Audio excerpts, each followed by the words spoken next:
Traders, what if I could show you one piece of advice that potentially would change your trading forever? Now, if you follow this advice, you could have potentially taken 9 trades in the last 7 days and bare minimum got to 8 to 10% in those 7 days. Now, this piece of advice is something that I personally recommend that you follow. And if you do, you will definitely 10x your results. Now, what is that piece of advice? Well, that simply is trade one single pair. Why do we say that? Well, because when you're jumping around other pairs, looking for trades to be taken, trying to look for the best setups, the best times to trade, the best pairs to trade, there's a lot of confusion that's thrown in the mix. And as a trader, as part of your journey, your focus needs to be to keep your trading simple. And in order to keep your trading simple, you need a simple plan and you need a simple process. So today I'm going to share with you 9 trade examples that you could have taken in the last 7 days that could be the difference between you passing your challenges, getting funded, or making money in your personal accounts. So let's take a look at that. So traders, we're here over at GJ. Now, I personally trade GJ 90% of the time. And the reason for that is I just find that it's the most volatile pair. And in my personal opinion, it's one of the best pairs that you could possibly trade in. And what I want to highlight here is this. When this pair moves, GJ specifically, you will find that there are consecutive days of that movement. And that is kind of what you're looking for as a trader. You're looking for that predictability. So when I'm looking at GJ here, you can see that we had this very strong move to the downside, and for at least bare minimum 3 4-hour candles, we had no green candles in between. So this is obviously showing to us that there's a lot of momentum in the market. The bears are in control. At this moment in time, the question you have to be asking yourself is, do I believe that this structure on this market is more bearish than it is bullish? And I think in this instance, you might say that it's more bearish. You know, we've had this strong push to the upside. We've broken back down below these structures here. However you want to look at it, the real question is, where is the weight of the market? And as you can see here, the weight is more bearish than it is bullish. So you might decide at this moment in time, because you're trading one pair, that you're not going to sit at the charts and look for a buying opportunity. You're going to wait patiently for the market to speak to you and give you information that you need, simply because the market is weighted more bearish than it is bullish. So you wait 4 hours. What happens next? As you can see here, the 9 o'clock candle closes bearish. Now what do we see? We can see that the weight of the market is continuing to shift in the direction that it has been shifting from the previous day, and clearly has not been able to maintain this bullish sentiment through the Asian Frankfurt pre-London session, and we've had this bearish close. Now, is this enough for us to say I'm looking for a trade? Well, absolutely. There's really a couple of decisions that you're going to make as a trader. The first is, am I buying or selling? Do I believe that if I sell now, it could go down? Do I believe if I buy, it could go up? And do I believe that this is a good time to sell or buy the market? Well, we can find that information out with a few different techniques, but just to keep it super simple today, we can see that this candle's closed bearish. So if we use some scaling down techniques here, and we go over to the 15-minute time frame, you can see here where the shift in sentiment has started to happen. We had that push to the upside through the Asian Frankfurt session. You can see we've had this bearish sentiment step back into the market through the night.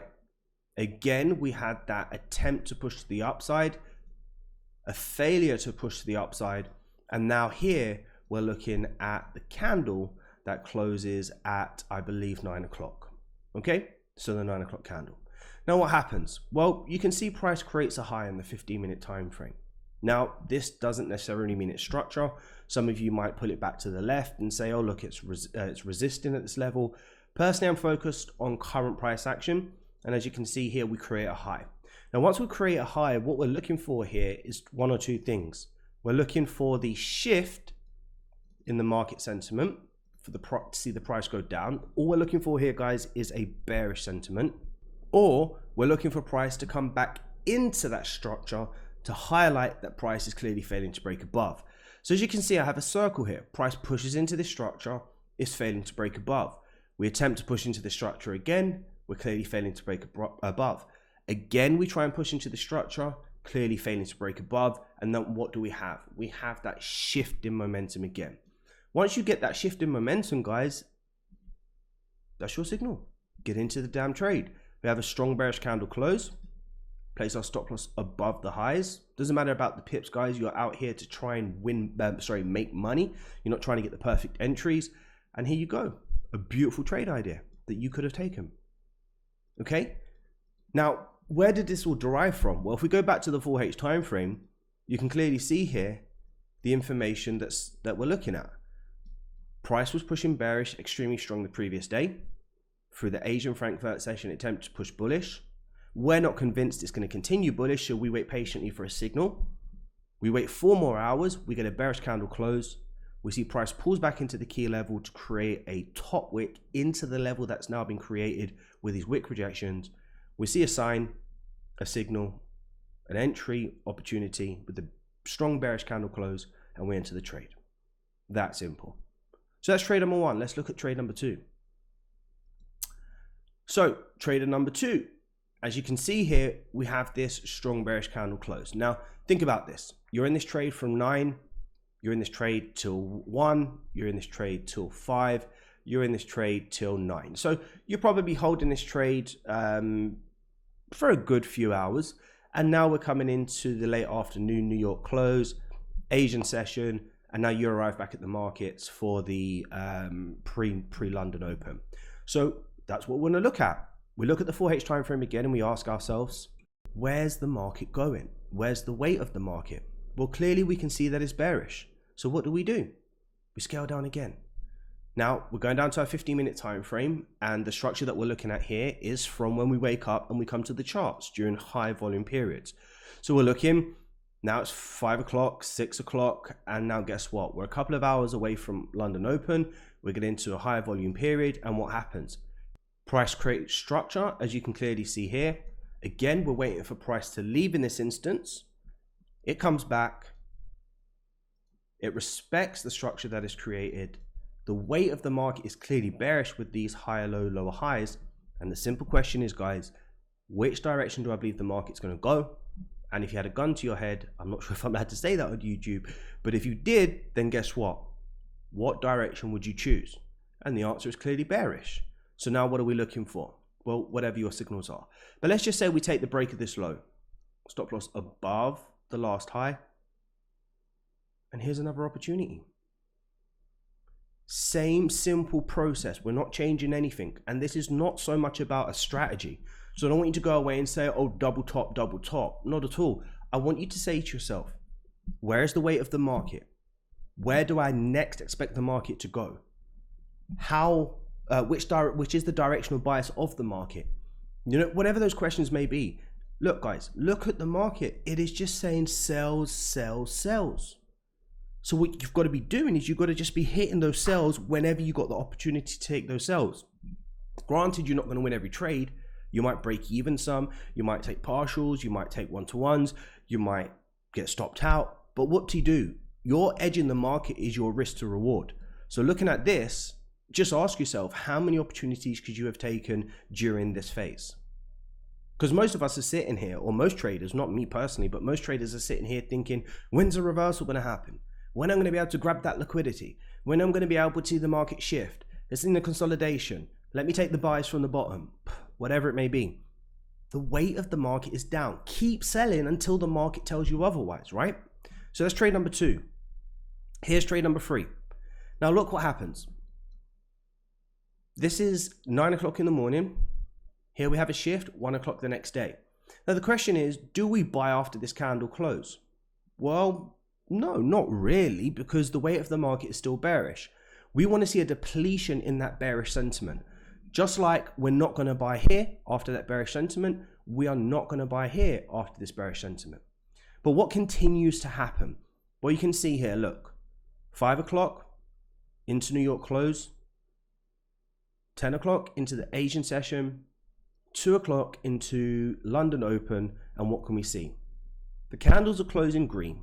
Yes, there's wick rejections, I get it, but there's no red candles here. The sentiment of the market has seemed to shift from being bearish not yet to bullish.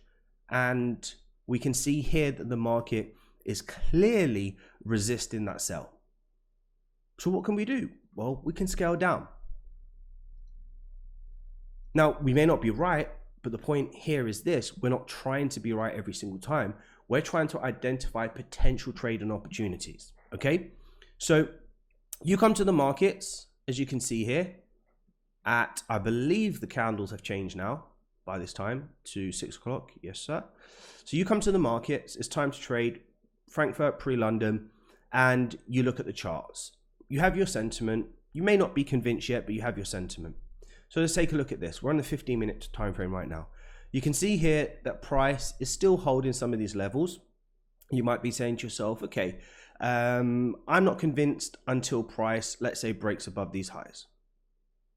That's completely fine. So we're waiting for price to break above these highs. Why? Well, we want to see the shift. So we don't want to see these wick rejections that we've been seeing for some time. Here, and yes, here, and I still believe over here. Let's just double check that, because I'm sure there was 2 wick rejections, 1, 2 yet. So within the same area. So the wick rejections here.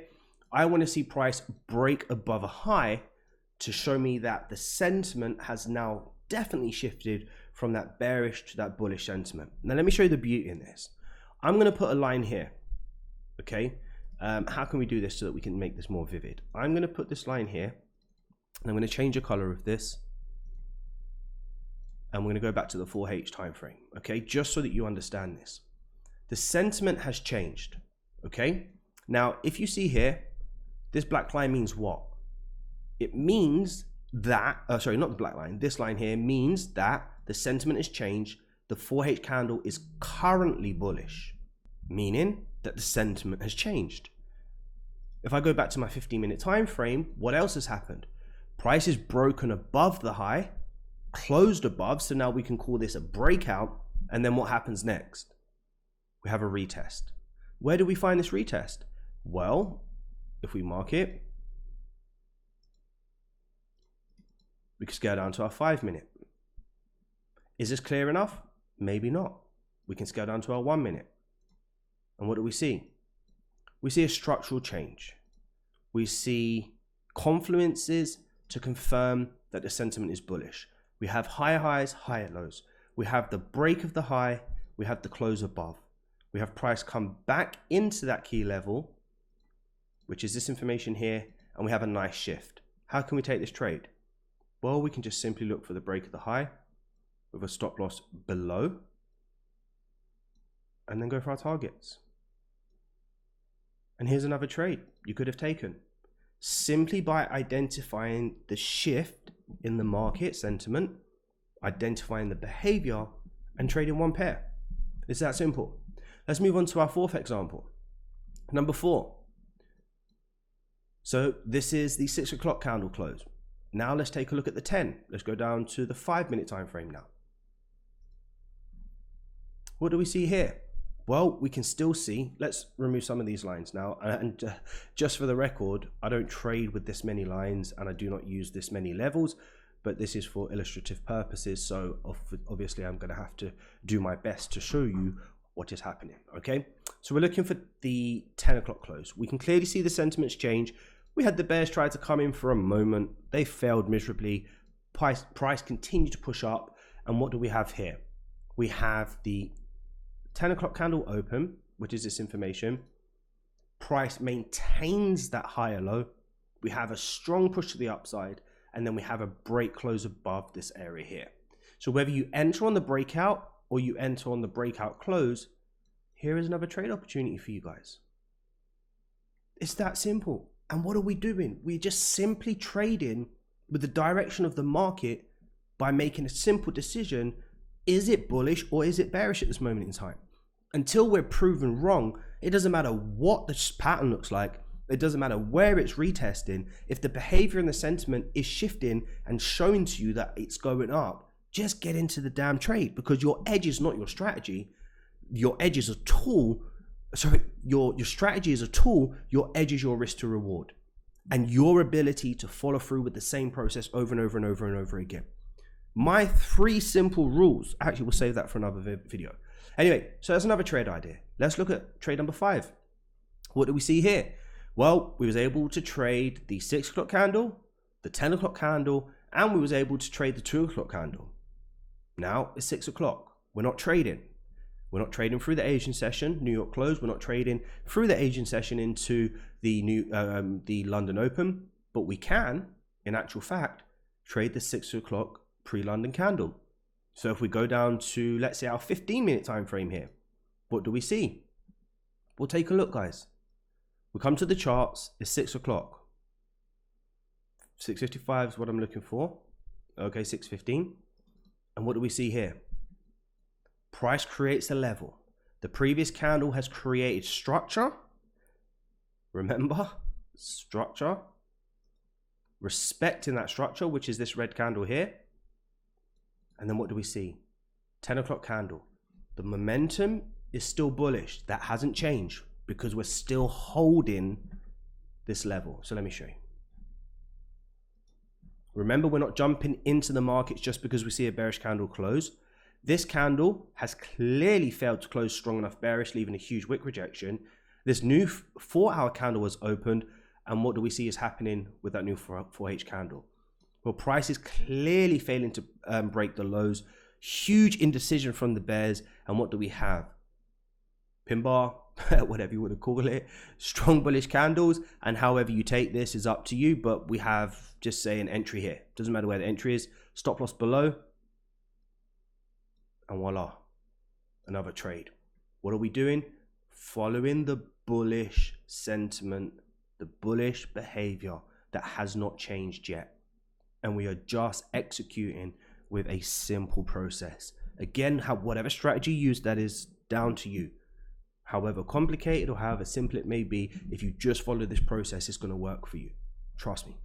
Just trust me. Okay, so this is example number 5. Let's take a look at example number 6, or trade number 6. Now, what happens? Well, you can clearly see that price push bullish. This has now closed bullish. And what are we looking for again? Well, this is a 10 o'clock candle. The 10 o'clock candle is down here. Is there a trade idea here? I'm not sure. But at the moment, what we can see is that there is a level here where price is leaving multiple wick rejections and failing to break. So am I buying at the high at a resistance level, or am I looking to buy at the low? Well, clearly I'm looking to buy at the low. So what happens? Well, let's take a look at 10 o'clock. From 10 o'clock, what happens? Well, here's the candle close. Price comes back into that area again. And what do we see? A bullish candle. Here's another opportunity. I didn't even see this. Now, let's just say this trade lost. Okay? Because we can't win them all. Right? Stop loss below the area. Price comes back down. Stops us out. What do you do? Okay? Let's go back to the 4H. That 4H candle's over now. Price came back. Now we're looking at 2 o'clock. We're back down at this level again where price is failing to break. We always want to buy from the low, sell from the high, if that's how you trade. So now we're looking at what time? 2 o'clock. Sentiment is still bullish. We're back at the low. So here with this red line, this represents the candle close. After the candle closes, what do we see? A strong bullish candle immediately when the 4H candle opens. Here's another entry. Stop loss below. Don't care where you put it. And here's another trade, guys. And again, all we're doing is following that bullish sentiment. I'm sure I sound like a parrot, but it's too easy. Why traders make it hard is because they're looking for the perfect pattern, the perfect process, the perfect this, the perfect that, or there is a disconnect from their high time frames to their lower time frames. Now, if you took any of these trades, I'd like to know, but if you didn't take any of these trades, I hope this is an eye-opener for you. To be saying to yourself, what is going on? Why am I not taking these trades? What am I thinking? Am I looking for reversals? Am I looking for the perfect setup? Instead of following a simple process, understanding the market sentiment, following the behavior, and just keeping it super simple. So let's move on to trade number 7. I did say I have 9 examples. Clearly I don't. I have 7 examples, but no, needless to say, these are pretty phenomenal. So anyway, candle closes at 6. We're not trading. New York close into the Asian session. we're not trading. Asian into the pre-London session, we're not trading. But when you come to the market and you see this action failing to break, we're breaking the highs, we're bullish candle closes, what are we doing, guys? We're looking for buys. So what can we do? Well, here we go. 6 o'clock candle, back down to the 15-minute. Wish that weren't there, but here you go. 6 o'clock. Let's take a look at this. Well, I guess you've seen it, so let's just put them back on. 6 o'clock. Bam. Now, you may not be convinced at 6 o'clock that the market has broken above. So what are you doing? You're waiting for price to leave, come back, and then what do you see here? A bullish candle close. It's in line with the sentiment of the 4H time frame. It's in line with the sentiment that has been the sentiment for the last 1, 2, 3, 4, 5, 6 opportunities up until this point. You enter the trade. 1 to 3, 1 to 2, it doesn't matter. Now we're in live market conditions, as you can see here. Whatever. You didn't take that trade? Okay, fine. Let's go back to the 4H. You didn't take the 6 till 10 candle. Now there's a 10 o'clock candle. Look at this sentiment. What are we doing? We're buying again. So now we're looking at 10 o'clock, back down to the 15-minute. What do you see? 10 o'clock candle close. We come back into this structure again, if you use structure. And what do we see? A shift. Enter the trade. For the last 7 trades now, it's been bullish. Just buy. You buy, and now you have a beautiful 1 to 3. It's just magical. It's just absolutely magical. So let's take a look at this. This is a potential what? We could have got more than this. So let's just say 3 because we're greedy. 3, 6, 7, 8, 9. Did we lose that one? No, we didn't. We just got an unbelievable entry. 3, 6, 7, 8, 9, 10, 11, 12, 13, 14, 15, 16, 17, 18, 19. We're going for the 20 here. 20, 21. Well, that's easy. 23. No, not yet 23. Let's just try and take profit on this. 22, 25R. 25R in 7 days, trading 1 pair, keeping it super simple, following the behavior of the market, following the sentiment of the market, simply identifying, is it bearish, is it bullish, am I buying, am I selling? Not looking for the perfect pattern, not trying to find the perfect strategy, not looking for the perfect pullback, not looking for the perfect whole number, nothing. Just trading the sentiment when it makes sense to you.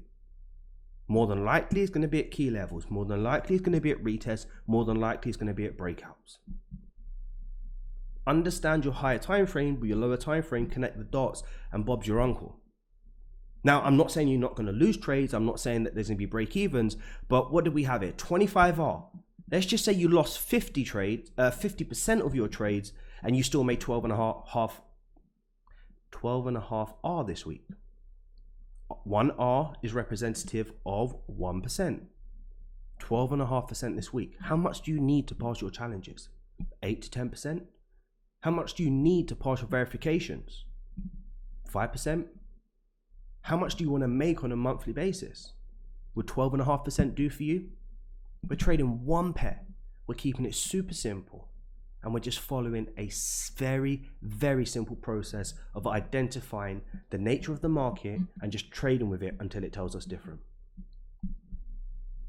Trust the process.